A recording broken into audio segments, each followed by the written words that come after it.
Hey cruisers, we're coming to you today from Barcelona, where we're about to board the Crystal Symphony. Now there's lots of videos out there on YouTube that give you tours of the ship. We're gonna do something different today. We're going to give you a critical review. This will be our 200th cruise and our 7th on Crystal, but the first since it's been bought out of bankruptcy by A&K. So let's see what it's about. Come on board. And we're on board. How was embarkation? Well, we arrived at the pier at about 11:50 or 10 to 12, and there were very few passengers boarding at that time.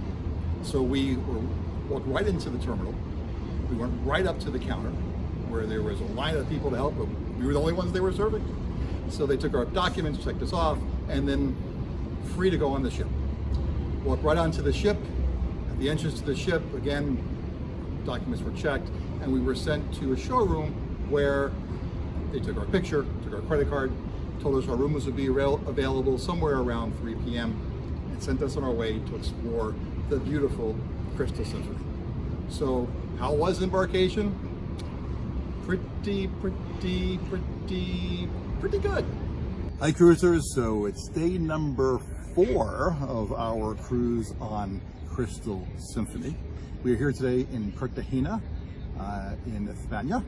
And how's it going so far?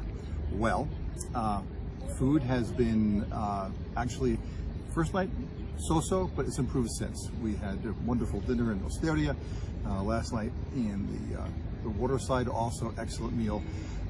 So food, excellent. And pretty much anywhere you go on the ship, from the Trident Grill for burgers to the marketplace, the buffet, to even just the area on Deck 6 with the coffees and the foods that are put out during the course of the day. No complaints whatsoever. Really good, just like the old Crystal. Service, same thing. About 80% of the crew are from the old Crystal, and of the remaining 20%, a fair amount have come over from Silversea. So there really is a high level of service, very friendly, very attentive service everywhere on the ship. Everywhere. You go to the back of the ship and you get a little seat looking out. Within 10 minutes, somebody's coming, found you. You're all by yourself. They find you to ask you if you want a drink. So again, food great, service great. How about entertainment? Just like the old Crystal. In fact, the shows are very similar, if not the same, as they were back in the old incarnation of Crystal Cruises. And that's the cast. And as far as the people that bring on board, also very high level. So putting it all together, so far we are impressed. If you were to ask me, is there any difference now between what we're seeing here on the new Crystal versus what we saw in the old Crystal? I'd have to say no. So it's the last day of our cruise on the beautiful Crystal Symphony. And let's get to what you want to know. The good, the bad, the ugly. What do we think about this? Is it just like the old Crystal? Is it better, worse, what? Well, we've been sailing Crystal now for over 22 years. Back when we first started sailing, things were so different. There were 2 seatings for dinner. At nighttime, you got chocolates in a little envelope placed on your pillow before going to sleep. Things were quite different from what they were even up until the time that Crystal went into bankruptcy. Well, now that's been taken out of bankruptcy by Manfred Lefebvre and the folks at Abercrombie and Kent. How has it changed? So remember, Manfredi was the gentleman who started Silversea Cruises and later sold it to Royal Caribbean. So as a result of that, many of his crew members wanted to come and follow him here. Also, as a result of the loyalty that Crystal grew over its time, many of its crew members wanted to come back as soon as they could. Same thing goes for passengers from Silversea and passengers from Crystal. So a lot of anticipation to see what this would be like. And well, what is it like? Let's talk about some specifics. So service, interesting now. There's butlers on board. That's new. That's something Manfredi brought over from Silversea. I've never been a big fan of butlers. They don't do a whole lot for me that I wouldn't otherwise have. What did our butler do for us this cruise? He brought us breakfast in the morning. Normally a cabin steward or a member of the team from room service would bring those. So nothing really ventured there. We asked if we wanted anything special. Didn't suggest anything, didn't surprise us with anything. So at one point we said, how about some chocolate covered strawberries? So we got some chocolate covered strawberries. Again, did I need a butler to do that? Probably not. So I've never really liked butlers. I've had them in the Haven. I've had them On other cruise lines, have them on Silversea. Not a big fan. Now, if I'm on Royal Caribbean and you give me a genie, different story. But I'm not sure the Butler's is a huge addition to the product. Other areas of service. So we notice now today there are junior cabin stewards and there are junior waiters, and I just assume that's probably these are the people that are fairly new to the line.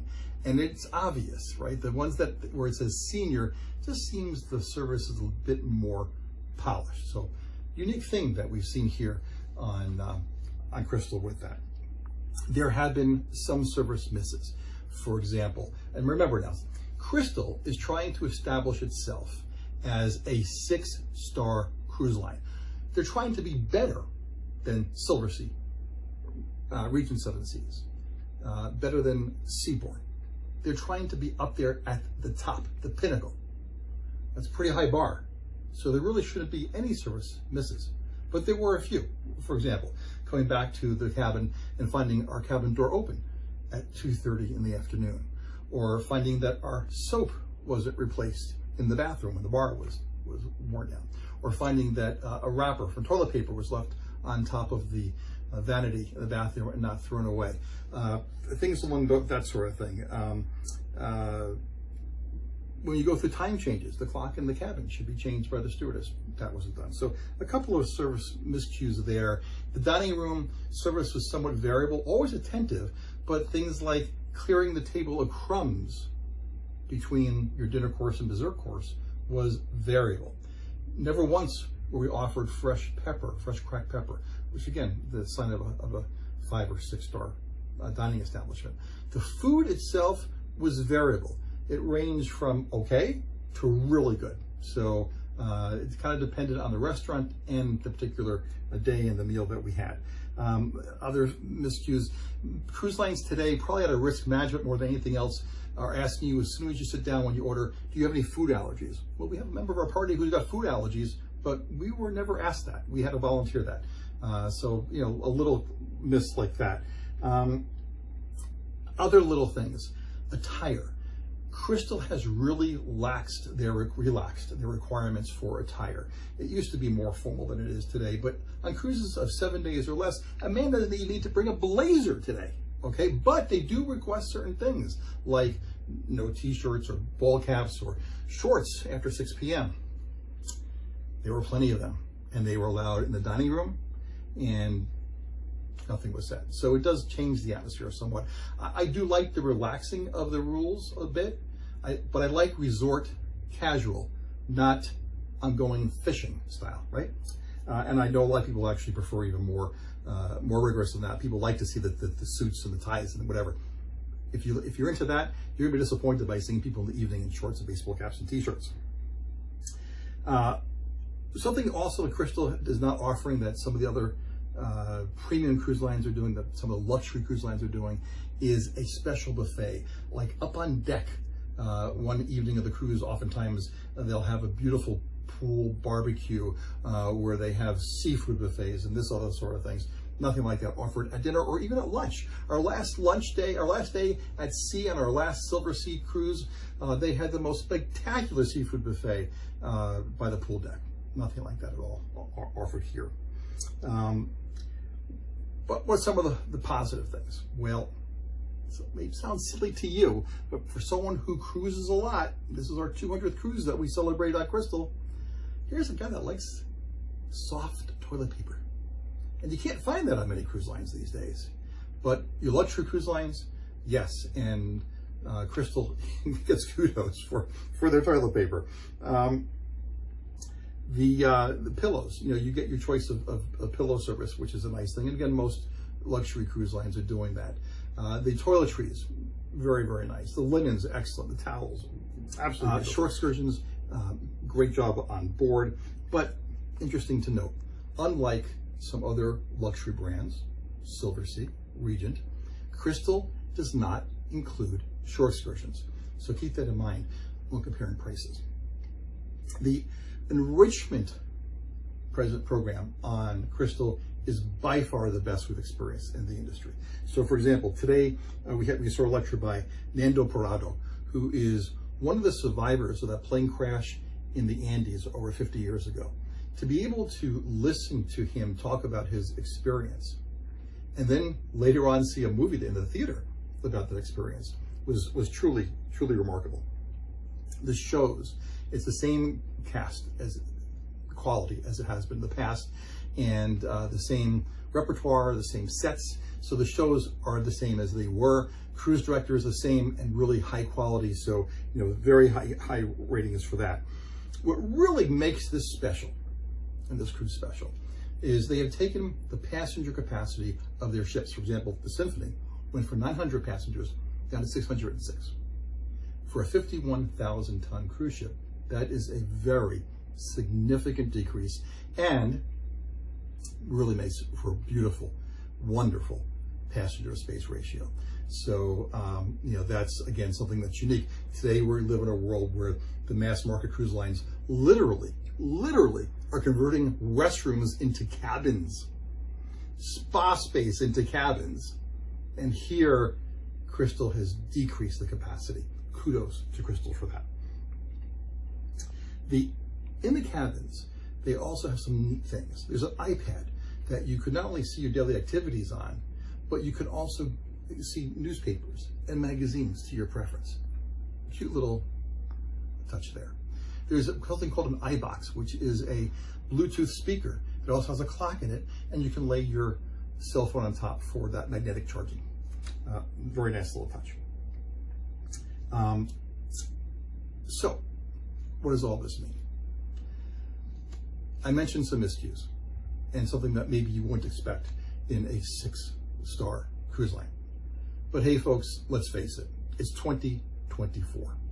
And today, post-pandemic, no cruise line, I'm sorry, you can name them all, no cruise line is going to offer you the same level of service and product as they did 10 years ago before COVID. It's just a challenge getting crew to come back. It's a challenge getting provisions on board. It's a challenge all across the board. And just society's expectations have changed. People are spending $50,000 for a suite on Royal Caribbean these days. The world has gone sideways. But that said, when you consider the fact that things have changed, I would say that this product is definitely up there in the top. The food, the service, the shows, the hardware. So Symphony, not a new ship, she's an old girl, but she's beautiful and she's in great shape. So I would give this definitely a top rating. I would definitely consider Crystal when I'm looking at a luxury product. Regent, one of my keys about Regent is they give you Wi-Fi for one person in the cabin, and if you want for the second person, you have to pay. The fact that they would do that, I'm not selling them anymore. Here, you really don't want for anything. Okay, everything is included except for shore excursions, which again Regent does include. But for some itineraries where I want to do things on my own, I'd rather not have to pay in advance for my shore excursions that I'm not going to use. So that said, that's a big part. But again, comparing this to other products, Seabourn, Regent, Silversea, I would definitely consider Crystal within my repertoire. What I would do though, as I'm doing this, as I'm considering my future cruises, is talk to your travel agent and see what their experience has been with the new Crystal.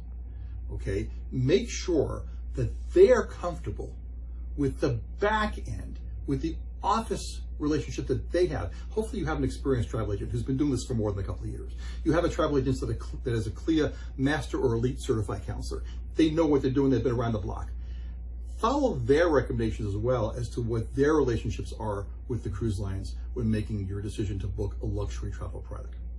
Well, that's it for today. I hope that this is valuable to you, and I wish you smooth sailing.